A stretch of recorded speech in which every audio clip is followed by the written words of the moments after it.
안녕하세요. 생생법률쇼 진행을 맡은 최승호입니다. 매주 금요일 생생법률쇼에서는 한 주 동안 우리 사회를 떠들썩하게 했던 사건, 사고를 짚어보고 분석하는 시간 함께 하는데요. 이 시간 법률사무소 HY의 황미옥 변호사님과 함께 합니다. 어서 오십시오.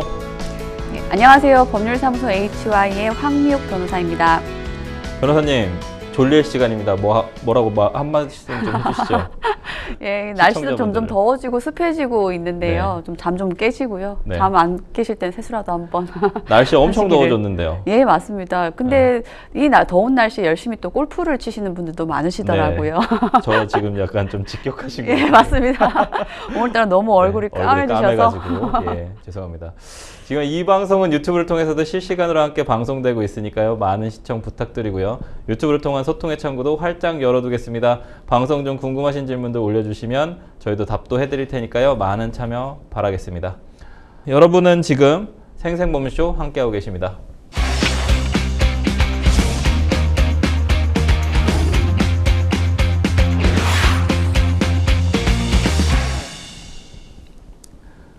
네, 생생 코멘트 시작합니다. 요즘 가장 화제가 되고 있는 말은 무엇인지 또 그 말이 나온 배경과 의미를 짚어보는 시간인데요. 지난 한 주간 있었던 사건, 사고와 화제의 말말말 어떤 얘기들이 있었는지 만나보겠습니다. 첫 번째 생생 코멘트입니다. 첫 번째 생생 코멘트는요. 직접장애 이용 참작 남부지방법원에서 있었던 재판 판결인데요. 자신이 일하던 모텔업주의 지시를 받고 80대 건물주를 살해한 30대 중증 지적장애인이 1심에서 중형을 선고받았습니다. 징역 15년인데요. 모텔업주가 지적장애인에게 타인을 살해하라고 시킨 건가요? 예, 사건의 구체적인 경위를 보면 피해자는 80대 건물주입니다. 네. 이 피해자인 80대 건물주는 가해자인 김모 씨로부터 살해를 당했는데요. 네. 결과적으로 이 행위자는 지적장애인, 중증 지적장애인이라고 하는데요. 네. 사실 살인치고는 형량이 그렇게 높진 않죠. 15년 형량 선고되었다라고 하고요. 서울 남부지방법원의 최근 판결내인데요. 네. 검찰이 그 이외에도 위치추적 전자장치 부착명령 청구도 하였지만 이것은 받아들여지지 않았고 다만 5년간의 보호관찰 명령 선고되었다라고 네. 합니다. 구체적인 경위는 이러합니다. 작년 11월 12일 이 가해자는 서울 영등포구의 한 건물 옥상에서 80대 건물주인 노인인 유모 씨를 흉기로 여러 차례 찔러서 살해하였습니다. 알고 보았더니 이 가해자인 김 씨는 지적장애가 있었는데요. 그리고 피해 노인의 소유의 옆 건물 모텔에서 주차관리인으로 일을 하고 있었다라고 합니다. 그리고 그 모텔의 주인인 조모 씨로부터 여러 차례 우리가 흔히 이야기하는 심리적 지배를 받고 있는 상황이었다고 하는데요. 이 어떤 상황인가라고 봤더니 사망한 유 씨는 실은 모텔 주차장을 임차해 쓰는 조 씨, 그 심리적 지배를 했던 그 사람입니다. 모텔 주차장을 임차해 쓰고 있는 조 씨와의 관계에서 영등포 일대의 재개발 문제로 여러 차례 갈등을 빚고 있었다라고 합니다. 이런 점에 앙심을 품어서 오히려 김 씨에게 여러 차례 거짓말을 하고 그 사망 환자와 이 가해자 사이를 이간질함으로써 강한 적개심을 심어주어서 본건에 이르도록 만든 부분이 있다라고 합니다. 상당히 좀 궁금한 점들이 좀 많아졌는데 김 씨가 중증 장애인인데 주차장 관리인을 한 거예요. 주차장 관리인도 하고 사실은 이제 중증 지적 장애인 같은 경우에는 사실 좀 이용을 당한다고 하면 저희가 간접정범 이런 부분들을 좀 체크하지 않습니까? 근데 지금 판결을 보면 간접정범도 또 인정 안 한 것 같아요. 그러니까 뭐 도구로 사용되는 간접정범은 아닌 것 같고 그러면 결국은 이게 가스라이팅에 의해서 지적인 능력이 있는 사람이 가서 살인을 저질렀는데 감형이 된 케이스인 것 같아 보여요. 이게 가스라이팅 여부가 이번 사건에서 상당히 중요한 쟁점 중 하나였을 것 같은데요. 선고 결과를 보면 재판부는 가스라이팅이 있었다고 이걸 판단을 했다고 좀 보시나요, 변호사님? 예, 지금 이 판결례가 주목을 받고 있는 이유가 네네. 지금까지는 가스라이팅이라는 것에 대해서 네. 법원은 인정하지 않습니다라는 일축시키는 그쵸. 논조 일색이었는데 네네. 이번 판례를 지켜보면서 사람들이 드디어 법원이 가스라이팅이라는 것을 인정을 한 것인가라고 의아할 수 있는데 네. 아마 이러한 평을 들으시면은 네. 판단을 했던 재판부는 네. 역시 혹시 내 판결을 또 오해하시는구나라고 그럴 수 생각할 있죠. 수 있다고 봅니다. 일단 재판부가 양형을 선고한 이유를 좀 네네네. 살펴볼 필요가 네. 있는데요. 이 피고인은 누범 기간이었습니다. 그럼에도 불구하고 15년밖에 나오지 않았는데요.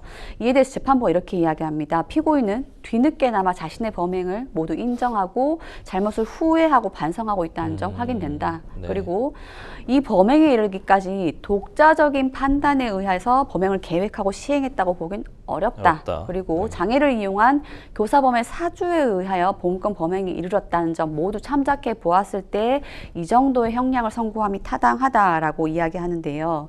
어느 정도이길래 재판부가 독자적인 판단에 따라서 범행을 계획하고 실행한 것이 아니라 장애를 이용한 교사범의 사주라고 표현한 것인지를 보면은 네. 검찰 조사 결과에 따르면 조 씨, 즉 적대감을 심어줬던 가스라이팅을 한 사람인데요. 그 조 씨는 2022년 9월부터 피해자와의 관계에서 말씀드렸던 것처럼 재개발 문제 때문에 여러 가지 갈등이 많았습니다. 그러다 보니까 지적장애인인 행위자 김 씨에게 살해를 지시합니다. 그 전에 이런 이야기를 하죠. 너를 그 주차장에서 쫓아내려고 한다. 이 사람이 사실 가지고 있는 직업이 주차 관리인 그쵸. 아니겠습니까? 그런데 이 사람에게 너 쫓아내려고 한다라고 네. 하면서 계속적으로 가스라이팅을 한 것으로 드러난 상황이죠. 그러고는 결국 살해까지 지시를 하게 되었는데요. 말씀 주신 것처럼 아예 사람을 도구로 이용한 것처럼 의사 능력 자체가 없다라고 본 것은 아니고요. 그런 건 아니고 네. 사주하여서 교사한 정도다. 즉 지적장애인 김 씨도 어느 정도의 판단 능력이나 사고 능력은 있다라고 본 상황이었고요. 네. 이런 상황에서 계속 적개심을 심어주고 교사를 하면서 너 쫓아내질지도 몰라라고 하다 보니 이 건이 발생했다. 그러므로 단독 범행에 의한 계획이라고 보긴 어렵다라고 보아서 15년 정도의 형량을 선고하기에 이른 것입니다. 그렇군요. 이게 지금 얘기해 주신 것처럼 간접정범은 또 해당은 안 된 거고 어쨌든 지적 능력은 있다라고 보여졌고 지금 조 씨가 김 씨에게 자꾸 유 씨에 대한 악의적인 어떤 감정을 들게끔 만들어서 살인을 저지르게 했다. 그럼 교사범도 결국은 정범하고 처벌을 받으니까 조 씨도 처벌을 받았을 것으로 좀 예상은 되네요. 지금 네. 맞습니다. 지금 법원에서 나온 것은 네네. 일단 피고인은 네. 김 씨에 의한 것인데 네네. 교사범도 처벌될 수밖에 없는 상황이죠. 그런 상황인 거죠. 그러면 결국에는 교사범은 처벌을 받고 교사범이 더 그러면은 크게 처벌받았을 수도 있겠네. 이 사안에서는. 왜냐하면 지금 감형 사유를 좀 들어보면 인정하고 반성했기 때문에 어느 정도 그다음에 이제 사실은 살인을 저지르고 싶지 않았는데도 불구하고 어쨌든 가스라이팅 당해가지고 살인을 저지르게 된 이 결과 행위적인 부분에 대해서 처벌을 받은 거기 때문에 근데 검찰이 김 씨에 대해서 전자장치 부착명령 청구했습니다. 이 부분 기각됐다고 하는데 이유가 뭐라고 보시나요? 예, 이 소식 들으시면 일반 시민분들은 그렇게 중한 결과를 냈는데 어떻게 같은 시민으로 살겠냐, 불안한데 그렇죠. 왜 불안하죠. 전자장치 부착 명령을 기각시켰냐 의아하시겠지만 네. 이 사람에 대해서 얼마 정도의 징역형을 선고할 것인가와는 별도로 전자장치 부착 명령을 발령할 정도가 되는가는 다른 기준에 의해서 그렇죠. 봅니다. 예. 바로 그 기준은 다시 동일한 범죄를 저지를 개연성이 있는가, 그리고 이 사람이 사회에 던져두었을 때 법적 평화를 깨뜨릴 만한 위험성, 즉 재범 위험성이 큰 것인가, 그 두 가지를 보게 되는데 말씀드렸던 것처럼 타인의 사주에 의해서 범행을 저지를 정도라고 하면 다시 살인죄를 저지를 개연성은 낮다. 그리고 네. 재범의 위험성도 크지 않다고 보아서 네. 검찰의 전자장치 부착명령 청구에 관하여만은 재판부가 기각을 선고한 것입니다. 네, 아마도 시민분들이 조금 의아해하는 부분은 누범이었기 때문에 아마 그 부분 때문에 얘기를 하신 것 같고요. 이 심리적 지배, 좀 가스라이팅이 한때 좀 사회적 이슈였으면서 일반적으로 조금 약간 남녀 관계에서 많이 나왔던 것 같은데 변호사님, 이 상대의 심리를 지배하는 가스라이팅 관련 범죄가 좀 많이 일어나는 것 같은데 이거 어떤 범죄들 이런 거 있을까요? 예, 혹자는 그런 얘기를 네. 합니다. 이 가스라이팅에 대해서 네. 형체가 모호한 단어 아니냐, 이거 그냥 유행어일 뿐이지 저도 않냐라고 갑자기 이게 나타났어요. 이야기하는데요. 그렇죠? 맞습니다. 예, 예. 가스라이팅에서 가스등 효과다 이렇게도 표현을 네. 하는데요. 이 상대방의 자주성을 교묘하게 무너뜨리는 언행을 의미하는 것이죠. 신조어 맞습니다. 그런 네네. 내용인 것이고요.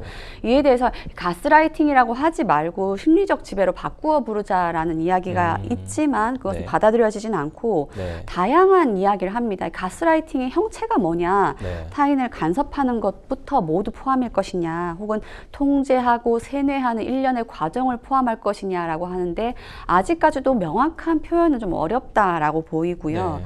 말씀드린 것처럼 지속적인 언행을 통하여 상대방의 자주성을 계속 무너뜨리는 거죠. 내가 잘못한 게 아닌데도 결국 내 탓이구나, 나의 탓이구나라고 믿게 만들어버리는 그런 상황인데요. 네. 이러한 상황이 사실 뚜껑 열고 보면 여러 일상에 굉장히 팽배해 있습니다. 이것 때문에 최근에 여러 가지 범죄 효과에 대해서도 범죄 사정에 대해서도 가스라이팅 효과에 의한 것이 아니냐라고 재분석하게 되는 것이죠. 가령 뭐 예를 들면 교주가 신도에게 나는 살아있는 너무 부처다라고 많죠, 너무 이야기를 많죠. 하면서 예. 예. 결국은 14억 원을 뜯어내는 아유, 예. 사기 범행이라든지 네네. 혹은 연인 간에서 남자친구가 여자친구에게 내가 너를 지켜주기 위함이야. 다 내 말 들으면 맞아. 라고 하면서 결국은 살인 미수에까지 이르렀던 범행도 있었고요. 네. 또한 부부 관계에서도 아내의 판단력을 계속 무너뜨릴 만한 언행을 남편이 계속 하게 됩니다. 결국은 그와 그런 상황에서 당신의 처제가 좋아졌다라는 이야기하면서 결국 아내를 살해하기까지 이르는 끔찍한 범행들이 실은 그 시발점이 가스라이팅이라는 점에서 결국 시민들은 가스라이팅도 이것 범죄화해야 되는 거 아니냐라는 불안감을 호소하게 되는 것입니다. 아니 요즘 저도 이제 법조인 생활을 오래 하다 보면 이런 너무 많아가지고 뭐 사기 쪽에 많은 거예요. 금전적 이익을 위한 어떤 뭐 보이스피싱도 어떻게 보면 가스라이팅일 수도 있고 투자 유도하는 그런 부분들이 있고 그다음에 이제 금전적인 거 말고 이제 우리 JMS 뭐 이제 성착취 관련된 부분 계속 어린 시절부터 계속적으로 믿어야 된다 내가 신이다 이렇게 해서 또 성착취를 하는 형태 이런 부분들이 범죄들이 많이 일어나고 있는데 좀 가스라이팅이나 이런 부분들에 대해서 좀 더 강하게 처벌하든지 좀 없어지는 부분들이 좀 있을 수 있으면 좋겠습니다. 저희는 첫 번째 생생 코멘트는 마무리하고요. 두 번째 생생 코멘트 만나보겠습니다. 두 번째 생생 코멘트는 민간인 집단학살 소멸시효 적용 안 돼. 소멸시효가 적용이 안 된다. 광주지방법원에서 나온 판결인데요. 과거 사건에 대한 얘기일까요? 이게 뭘까요? 한국전쟁 당시에 광주 전남 지역에서 발생한 군경 민간인 학살 사건으로 숨진 희생자 유족들이 국가를 상대로 낸 손해배상 소송에서 잇따라 승소했다. 이게 거기 아마 관련된 소멸시효 관련된 부분인 것 같은데 어떤 사건인가요, 변호사님? 예, 최근에 광주지방법원에서 예. 유사한 내용을 가지고 잇따라 손해배상 청구 소송에 대하여 원고들의 승소를 판결한 사례가 있었습니다. 이 두 건은 바로 한 건은 광주 광산구에서 발생했던 주민들에 대한 군경 집단 학살 사건이었고요. 예. 나머지 한 건은 전남 화순군 이서면에서 발생했던 경찰에 의한 학살 사건이었습니다. 네. 이 당시 뭐 과거사 위원회를 봤을 때도 그렇지만 결국은 1950년 그때 한국 전쟁이 발발했던 그때쯤인 거죠. 네. 아시다시피 당시 전쟁의 현황을 보면은 유엔에서 인천 상륙 작전을 벌인 다음에 계속 남한 지역이 수복을 했다가 다시 침공을 했다가 수복을 했다가 침공을 했다가 반복되는 와중이었습니다. 네. 대표적으로 지금 광주 전남 일대가 그랬던 것이죠. 48년도에는 사실은 북한 쪽이 와서 점령을 했었는데 2년 만에 다시 한번 결국 공비 토벌 작전을 벌인 끝에 국군이 수복을 하게 된 거죠. 국군이 2년 만에 수복을 하다 보니 다시 한번 공비들을 토벌하겠다라고 하면서 이제까지 북한 공산당에게 여러 가지 유착했던 사람들을 다 색출하겠다라고 하면서 집단 민간인 학살하기에 이르르는 것입니다. 이러한 과정에서 주민들이 아무런 무고한 상황에서도 군경에 의한 집단 학살을 당하게 되었는데요. 한 곳은 지금 광주 광산구에 있었던 일대 지역이었고요. 또 하나는 전남 화순군 이서면에서 발생했던 건인데 이에 관하여 불과 몇 년 전 진실화해를 위한 과거사 정리위원회가 당시 실제로 경험했던 이들의 진술 그리고 참고인 진술을 토대로 하여 맞다. 희생자 3명을 비롯하여서 유족들은 전부 진실규명을 해야 된다라고 진실규명 결정을 잇따라 내게 된 것입니다. 이 결정을 받게 되면 유족들은 당연히 국가에 대해서 손해배상 청구, 즉 국가배상 청구를 할 수밖에 없는 것이죠. 이에 대해서 법원은 시원하게 손해배상 청구를 인정을 해주었습니다. 결과적으로 장흥 일대를 수복한 군경은 장흥 대덕명 일대 주민들에 대한 살해에 대해서 손해배상을 해야 된다라는 것이었고요. 또한 과거사 정리위원회로부터 진실규명 결정을 받았던 그 전남 화순군 일대 시민들에 대해서도 역시 유족 3명에 대해서 손해배상을 인정을 하게 된 것입니다. 그러니까 광복을 한 이후에 사실상 남한에 남아 있었던 뭐 남노당 뭐 흔히 얘기하는 그런 어떤 그런 공산주의자들이 남아 있었는데 6.25를 겪으면서 북괴가 어쨌든 들어와서 점령했었던 지역인데 이제 인천 상륙작전이 성공하면서 넘어갔단 말입니다. 그러니까 국군이 남아 있는 상황에서 북쪽의 어떤 공산주의 세력에 어쨌든 조금 더 뭔가 도움을 줬었던 사람들을 색출해서 아마도 공비 토벌 작전을 한 것 같은데 거기에서 무고하게 희생된 희생자들에 대한 지금 판결인 것 같아요. 그런 가족들에 대한 유족들에 대한 판결인 것 같은데 소멸시효가 적용되면 안 된다. 재판부가 잇따라서 좀 원고들의 손을 좀 들어준 것 같은데 이유 뭐라고 보십니까? 사실 이러한 사건의 진행을 보면 최근에 발생했던 여러 가지 손해배상 청구 사건에서는 도저히 있을 수 없는 정도의 상황인 거죠. 그런데 어쩔 수 없는 부분이 사건의 발생일자가 50년입니다. 그리고 우린 지금 2024년을 살고 있는 상황이죠. 무려 80년 전에 발생한 사건이기 때문에 살아있는 사람도 얼마 없을 뿐더러 살아있는 사람들의 기억도 좀 희미해질 수밖에 없는데 그 점을 충분히 참작을 하는 것이죠. 결국은 증거라고 하면 그 당시 직접 경험했던 몇 안 되는 생존자들 그리고 목격했던 참고인들의 진술을 가지고 사건을 이끌어 나가야 되는데요. 이러한 경우에 가장 중요한 부분은 바로 과거사 정리위원회의 결정 부분인 거죠. 그런데 위원회 조사 과정 중에 참고인 진술이 바로 이런 내용이 있습니다. 별을 베러 논에 나간 주민들이 총에 맞은 것을 보았다. 그리고 경찰 지시로 당시 국민학교에 갔다가 총소리 직후에 숨진 한 주민은 안에 의해서 시신이 수습되었다. 그리고 경찰에 감금되었던 주민들이 결국 사살됐다는 소문이 팽배했고 이로써 저수지에 가보았더니 실제로 사체가 낭자했더라라는 그런 참고인 진술을 가지고 결국 손해배상 책임을 인정한 것인데요. 가장 중요한 부분은 바로 이것입니다. 바로 피고가 대한민국이라는 부분인 거죠. 재판부는 이렇게 이야기합니다. 결국은 국민의 기본권을 보호해야 할 당연히 의무를 가지고 있는 대한민국이라는 국가가 헌법상 기본권인 국민의 신체 자유와 생명권 등등을 적법 절차를 모두 무너뜨린 채 침해했다라는 것은 무엇보다도 바로 공무원의 위법한 공무 집행 아니겠느냐라고 해서 손해배상 책임을 인정을 하고 있고요. 그리고 이 과정에서 현출되었던 참고인 진술 대부분 일관되고 또 구체적이면서 신빙성에 있어서 모호한 부분이 없다. 따라서 이들의 진술은 모두 믿기에 충분하다라고 보아서 손해배상 책임을 인정하였고요. 그리고 이와 같은 결과를 모두 참작하여서 위자료까지 책정하기 이른 것입니다. 네. 광주가 확실히 좀 대한민국의 인권의 메카처럼 항상 좀 광주지방법원이나 이런 쪽에서는 뭔가 저희가 유의미하게 볼 수 있는 재판 결과들이 좀 나오고 있는데요.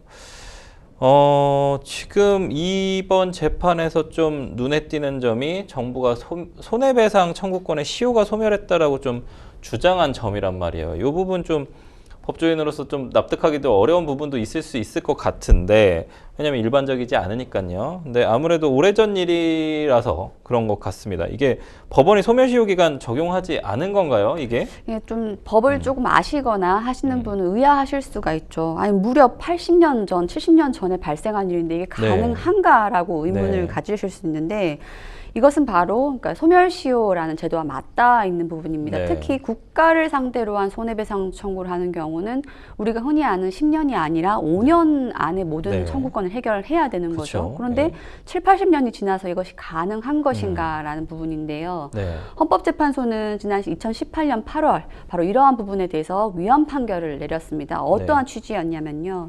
민간인 집단 희생 사건 등에서 피해자가 낸 국가배상 청구 소송에서 가해자 위치인 대한민국은 소멸시효 완성의 주장을 했습니다. 이미 끝났다. 네. 소멸시효가 완성됐는데 어떻게 청구를 하느냐라고 했는데 헌법재판소는 가해자 위치에 있는 즉 손해배상을 해주어야 할 국가가 오히려 소멸시효의 주장을 하는 것은 그 주장 자체가 신의칙에 위반된 남용행위다라고 본 것이죠.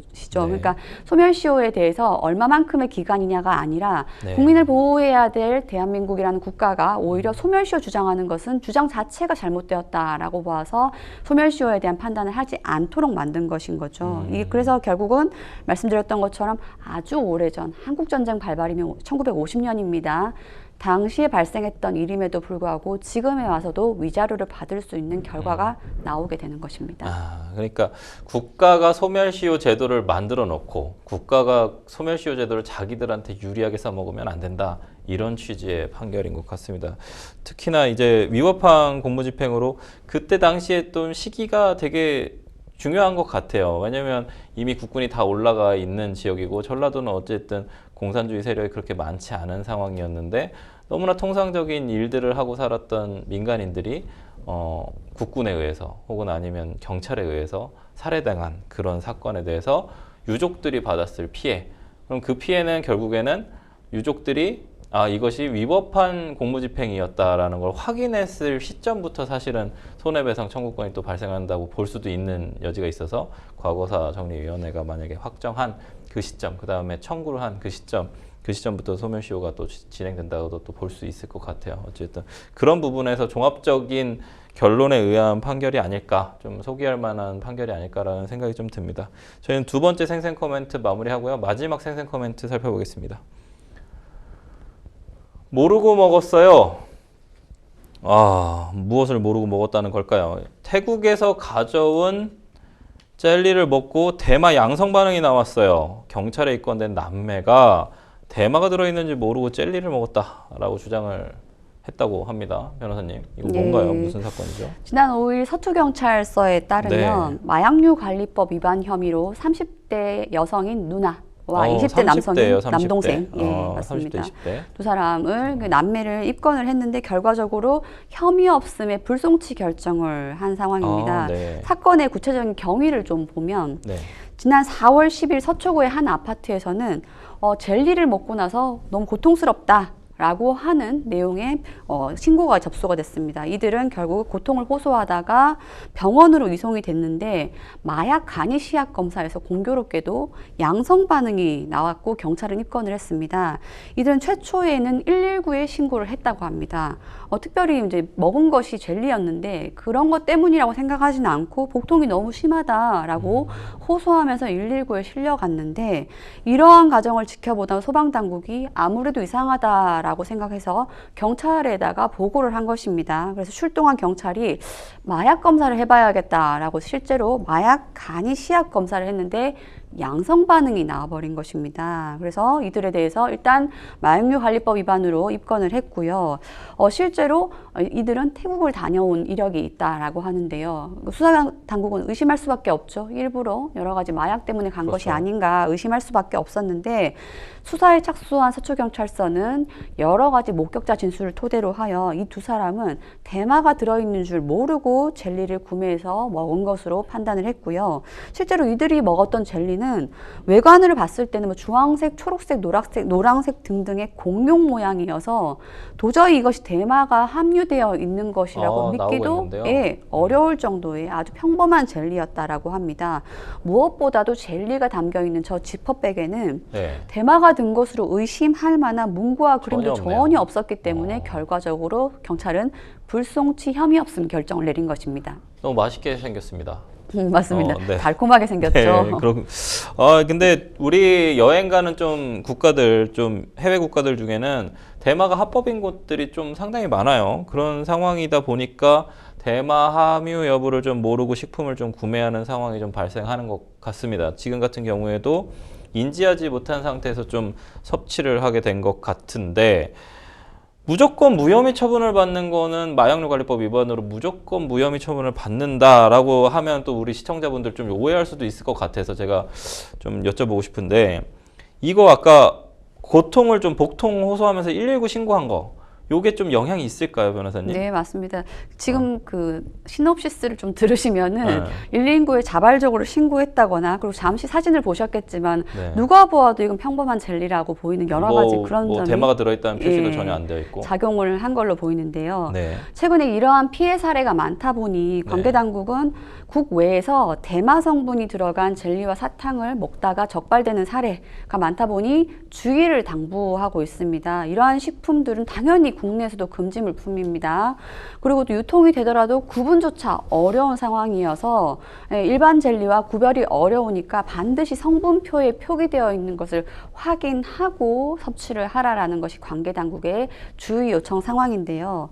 상황이 이러하다 보니 그러면은 그냥 모르고 먹으면은 무혐의 처분 아니냐, 나 몰랐는데 라고 하겠지만, 이러한 점을 고려해서 국외로 여행을 다녀오는 여행객들에게는 반드시 성분표를 확인하고, 혹은 대마 모양이 있는지 대마 잎 모양의 그림이 있는지를 확인하고 하라고 하다 보니, 그럼에도 불구하고 나 몰랐다라고 만연히 이렇게 이야기할 때에는 오히려 과실 정도에 대해서 더 엄격하게 미필적 고의 아니냐라고 볼 수 있으니, 만연하게 제대로 확인하지 않고 먹은 것이 무조건 보호되어 있지는 못한다라고 생각하셔야 됩니다. 그러니까 미필적 고의 얘기를 분명히 할 것 같아요. 대마 성분 표시 안 하는, 합법이니까 그 나라에서는 표시 안 할 수도 있지 않습니까? 그렇기 때문에 사실 잘 모를 것 같은데, 여행객들의 좀 주의가 좀 당부되는 상황입니다. 본인도 모르게 좀 대마 성분 들어간 식품을 소지하거나 섭취하지 않도록 해야 할 텐데요. 변호사님, 어떻게 유의해야 할지 방금 잠깐 얘기해 주시긴 하셨는데 도움을 좀 주시죠. 예, 뜻하지 않게 섭취하다가 마약류 관리법 위반 범으로 적발되다 보니 결과적으로 성분 표시에 어떤 것이 들어갔을 때는 가려야 되는지를 알 수밖에 없는데요. 네. 먼저 대마 합법화 국가의 온라인 쇼핑몰이나 혹은 현지를 방문하여서 물건을 구입하시는 분들, 특히 음식을 구입하시는 분들은 네. 예를 들면 햄프 혹은 THC, 칸나비디올 많이 들어보셨죠? 칸나비놀, 그리고 마리화나, 위드, 그라스 등등의 표시가 기재되어 있다면 그것은 섭취하시면 안 됩니다. 대마 성분입니다. 그리고 글자는 잘 모르겠지만 대마 잎 모양의 그림 사진이 들어간 것이다. 그것도 구매하시면 안 되고 섭취하시면 안 됩니다. 이런 점 확인하셔야 되고요. 또 아시다시피 여러 가지 경로로 대마와 대마 사이에, 액상대마 사이에 자꾸 혼입하고 새로운 것이 나오고 있어요. 이런 점 때문에 식약처는 계속해서 새로운 약품에 대해서 국내 반입 차단 대상으로 새로 지정하고 있으니까 이런 부분도 체크하시고요. 최근에 해외 다녀오셨다가 젤리 사탕 먹었다가 큰 복병 만나신 분들 많으시니까 이제 앞으로 더 주의하셔야겠습니다.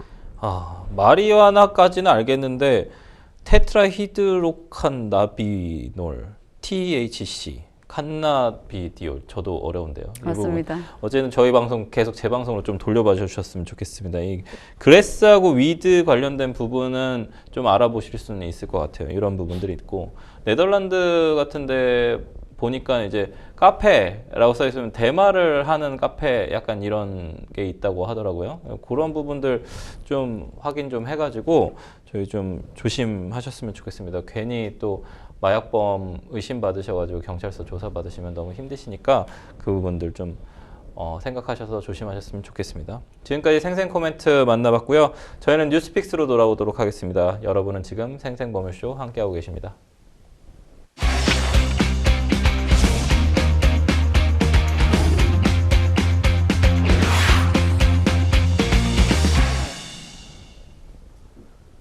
네, 분야별 가장 핫한 소식을 집중 분석해보는 시간 뉴스픽스 시작합니다. 매일 금요일 주요 사건, 사고, 이슈들을 짚어보는데요. 오늘 만나볼 첫 번째 주제는 밀양 여중생 성폭행 사건, 20년 만에 재조명입니다. 20년 전에 밀양에서 발생한 여중생 집단 성폭행 사건이 다시금 주목을 받고 있습니다. 당시 사건의 가해자들의 신상과 근황이 일파만파 퍼지고 있는데요. 이 내용 짚어보도록 하겠습니다. 변호사님, 이 밀양 성폭행 사건이 다시 재조명 받고 있는 계기가 좀 독특합니다. 저도 봤는데 한 유튜버가 사건에 가담했던 가해자들의 신상을 잇따라 공개하면서 파장이 커지게 됐습니다. 잘 살고 있다, 이 뜻이죠. 피해자는 고통스럽게 살고 있는데 가해자들은 잘 살고 있다. 이 부분 때문인 것 같습니다. 네, 내용 좀 맞습니다. 전해주시죠. 지난 1일 한 유튜브 채널에서 이런 내용이 올라왔습니다. 밀양 성폭행 사건의 주동자 땡땡땡 너는 내가 못 찾을 줄 알았나 봐 라고 하는 내용의 영상이 올라왔는데요. 그 영상은 아시다시피 20년 전에 발생했던 밀양 성폭행 사건을 다루는 내용이었습니다. 예. 해당 채널을 운영하는 유튜버는 대부분의 가해자들의 신상이 인터넷에 올라왔고 또 순경이 된 여성은 민원에 시달렸다.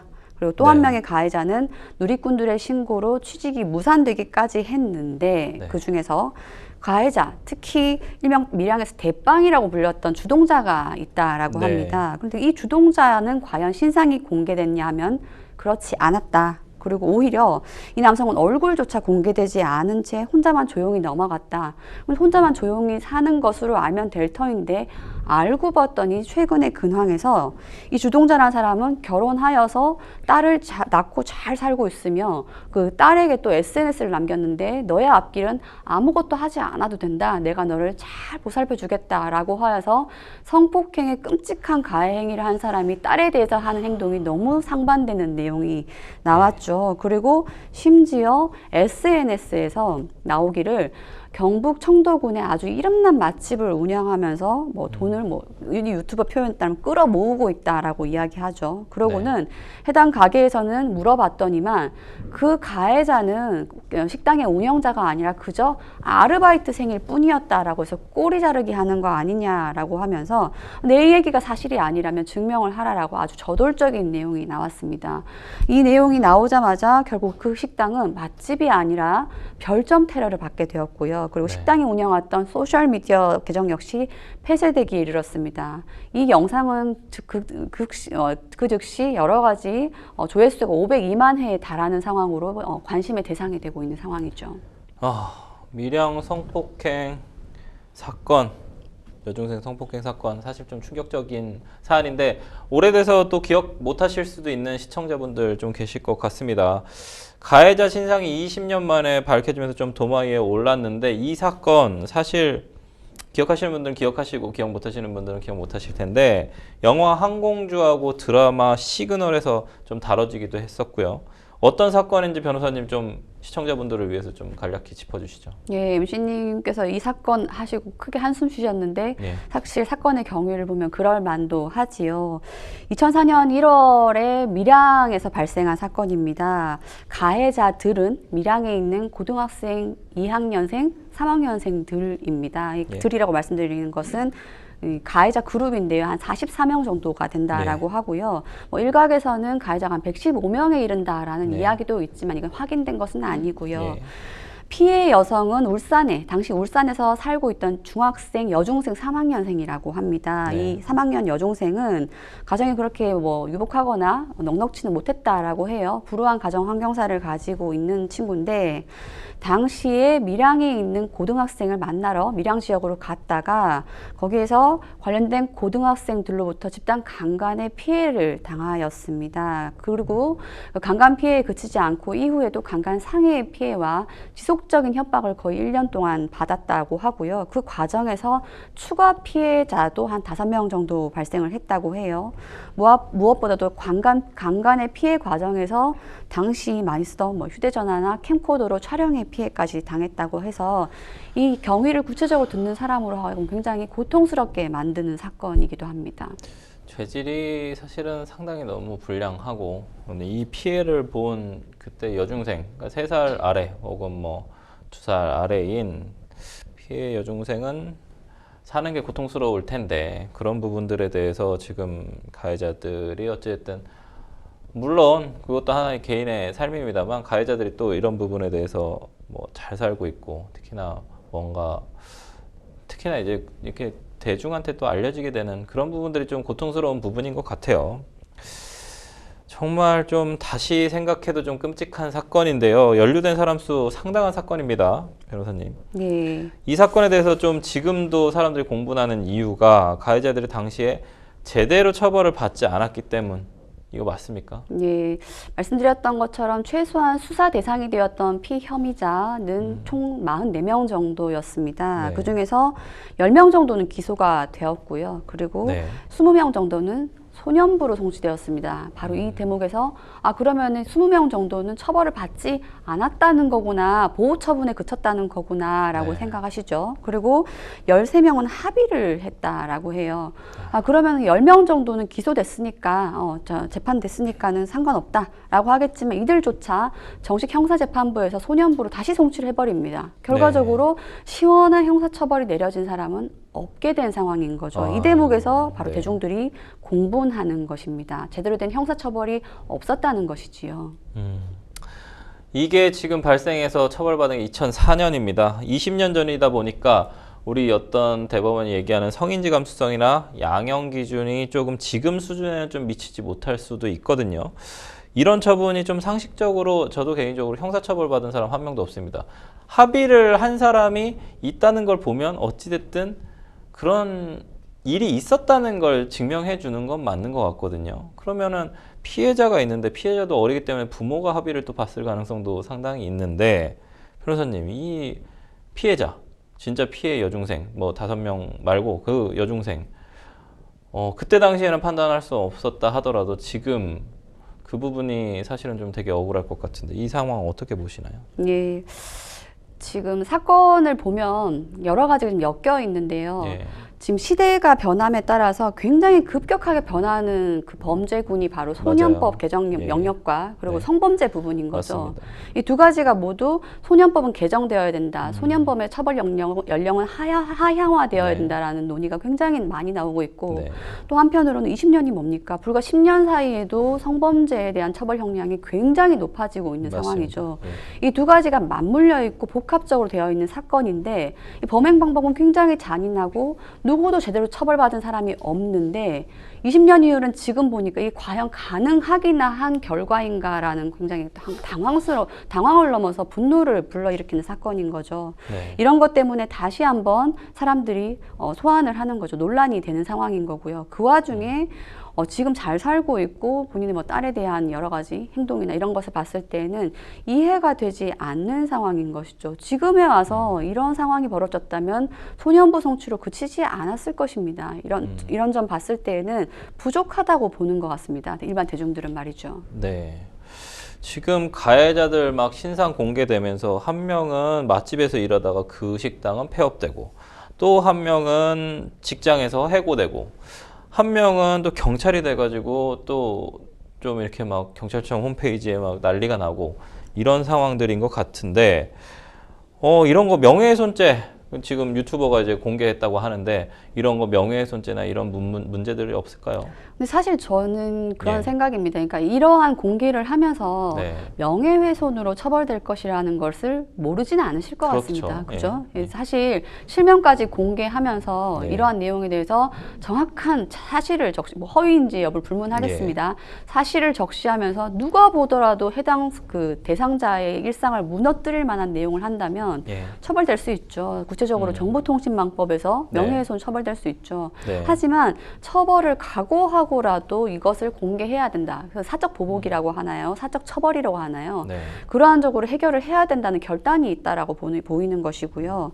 네. 즉 처벌될 줄 알면서도 이렇게 공론화시키는 거다라고 생각이 듭니다. 작년에 어떤 드라마 더글로리가 좀 인기를 끌면서 사적 제재에 대한 관심이 상당히 커졌거든요. 국민들도. 이 사건 역시 사적 제재를 두고 좀 우려의 목소리 나오는데 변호사님 의견 한 말씀만 해주시죠. 이 사적 제재 계속 되고 있습니다. 사실은 뭐 압구정 롤스로이스 사건도 그렇고 뭐 김호중 씨 사건도 그렇고 뭐 사적 제재 이 부분 어떻게 보시나요? 글쎄요, 저는 여러 가지 좋은 작용도 있고 나쁜 네. 작용도 있다고 생각을 하는데 일단 사실 솔직히 말씀드리면 이러한 공론화시키는 과정이 일부 유튜버의 이해관계에 의해서 네. 촉발되진 않았으면 한다는 생각입니다. 그렇죠. 보통 예. 성범죄를 대하시는 분들이 네네. 가해자에 대해서 엄벌을 해야 되고 피해는 끝까지 추적을 해서 이것에 네. 대해서 다 색출해야 된다고 생각하겠지만 네. 그러한 응원 가운데 그 사건을 직접 맞닥뜨리는 건 피해자 본인이거든요. 네. 그 과정에서 피해자가 15년 전, 20년 전에 있었던 일을 다시 한번 구체적으로 진술하는 것은 그 피해자에게 너무나 큰 고통입니다. 사실 제가 옆에서 지켜봤을 때에도 네. 2차 가해라는 표현이 부족할 정도이죠. 그 피해 당사자는 네. 이제 그만 좀 얘기하면 안 되냐라고 울부짖었을 때 주변 사람들이 그저 처벌해야 되니까 다시 한번 이야기해, 다시 한번 처벌하자. 물론 처벌되지도 않지만요. 그런 관점에서 접근하는 것은 옳지 않다고 보이고요. 또 말씀드렸던 것처럼 2004년도에 발생했던 것을 지금 들이대면 그러한 형량 안 나옵니다. 성인지 감수성이란 말이 없을 때고요.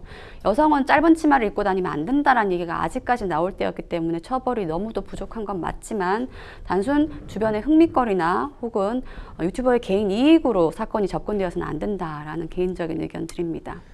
네, 좋은 말씀 해주셨습니다. 국가와 사회가 아마도 국가 사회가 도와주지 못하기 때문에 뭐 사적인 제재가 계속 생기는 것이 아닌가라는 생각을 해보면서 법적으로 뭔가 도와줄 수 있는 부분들이 있다면 개선을 좀 해야 되고 제도가 뭔가 개선이 될 수 있다면 개선을 해야 된다라고 생각하고 국가 사회가 좀 더 보듬을 수 있는 피해자들의 피해를 고통을 조금 더 완화시킬 수 있는 방안들을 찾았으면 좋겠습니다. 저희는 첫 번째 뉴스픽스 마무리하고요. 두 번째 뉴스픽스 주제로 넘어가도록 하겠습니다. 두 번째 뉴스픽스 주제 주시죠. 길거리 점령한 셔츠룸 전단지. 셔츠룸 전단지.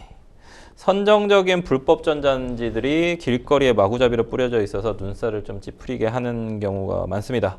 특히 과거엔 유흥가 위주로 좀 뿌려지던 전단지들이 최근 일반 길거리와 학원가까지 파고들었는데요. 관련 얘기 나눠보도록 하겠습니다. 우리 지금 방송 촬영하고 있는 이 방송국이 강남역 인근에 있지 않습니까? 네. 아마 이렇게 나가셔서 길을 걷다 보면 갖가지 전단지들이 길거리에 뿌려져 있습니다.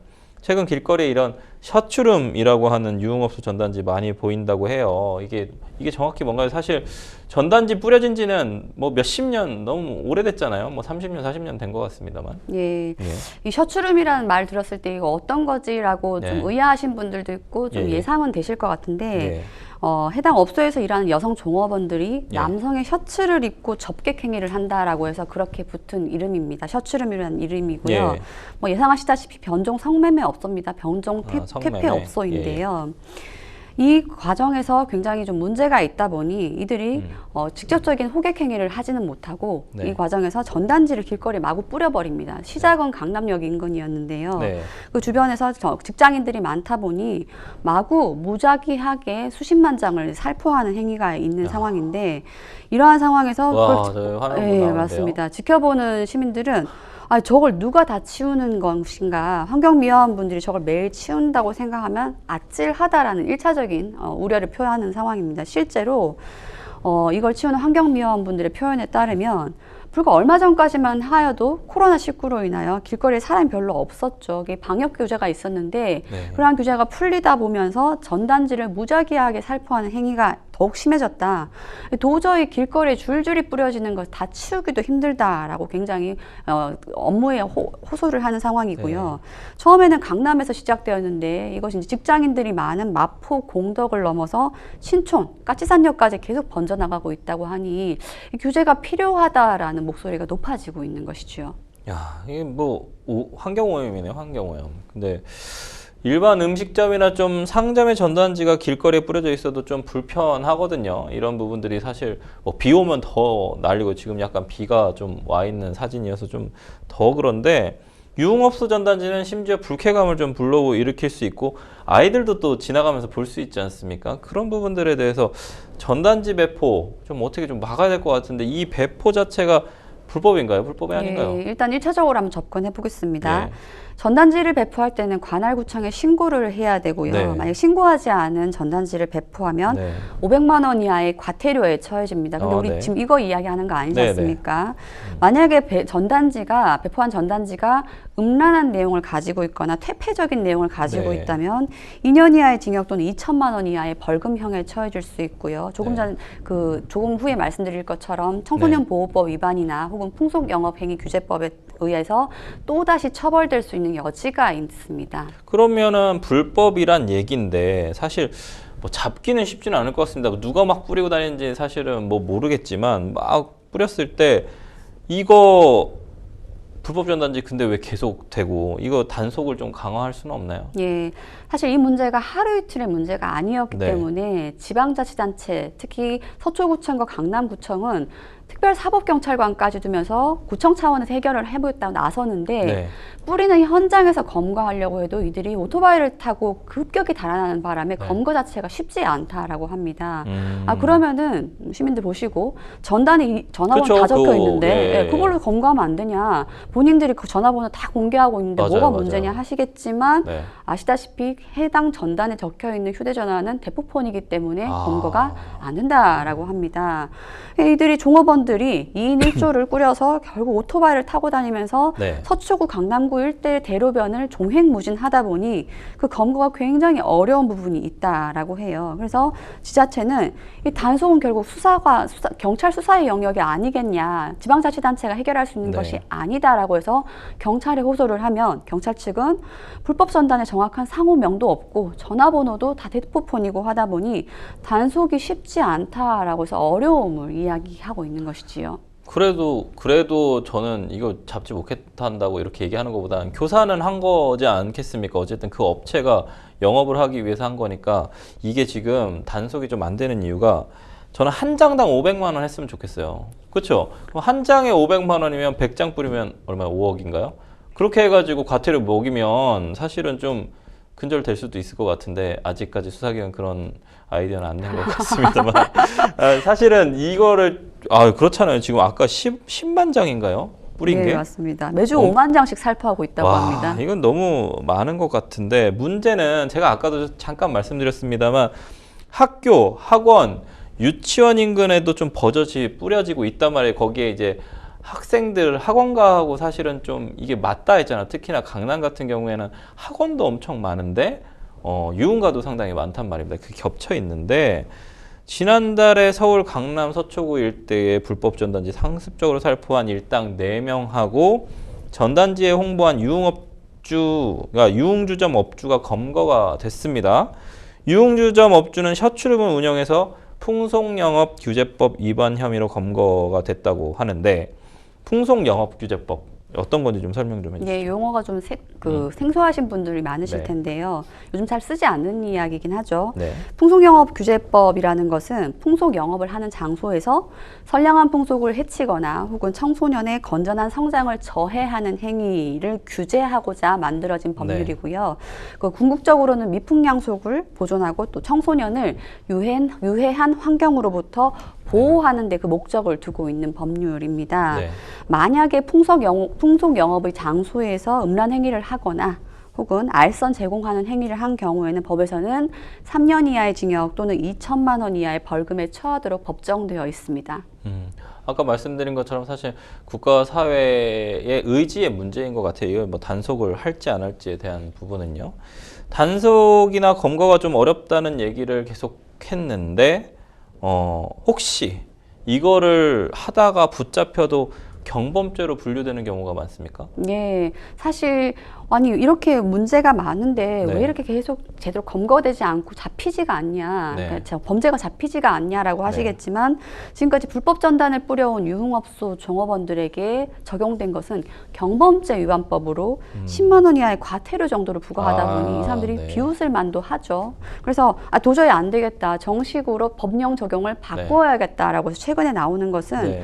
경찰이 청소년 보호법 위반으로 적용을 하여서 적극 네. 처벌을 하려고 합니다. 네. 이 때문에 경찰은 불법 전단을 배포한 유흥업소 종업원들에게 청소년 보호법 위반으로 최대 징역 2년까지 처벌 가능한 것으로 법 적용을 바꾸고 있는 분위기고요. 네. 또한 처벌 수위가 높은 법률을 적용하는 것에 그치지 않고 무엇보다도 그 MC님 말씀 주셨던 것처럼 행정적 제재가 근본적이다. 영업을 못하게 해야 되는 거 아니냐라는 그렇죠. 거죠. 그래서 영업정지와 같은 행정처벌이 이루어질 수 있도록 경찰이 사건이 입건되면 그 즉시 지방자치단체 즉 관할구청에 수사 중임을 통보하도록 만들어서 행정처분까지 곁들여서 들어갈 수 있도록 할 방침을 밝혔습니다. 네.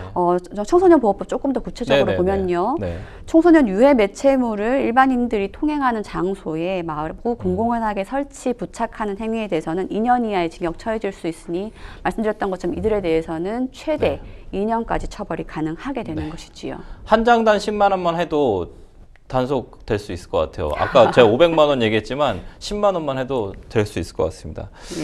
생생법률쇼 어느새 마칠 시간입니다. 오늘 함께 해주신 황미옥 변호사님 감사합니다. 네. 방송이 끝나더라도 상담 접수는 계속되니까요. 변호사들에게 무료 법률 상담 받고 싶으신 분들은 평일 오전 9시부터 오후 6시까지 02557-8295번으로 상담 문의 주시거나 법률방송 홈페이지 법률상담 게시판에 문의 남겨주시면 저희가 상담 성실히 해드리도록 하겠습니다. 생생법률쇼 오늘 방송은 여기까지입니다. 함께 해주신 여러분 고맙습니다.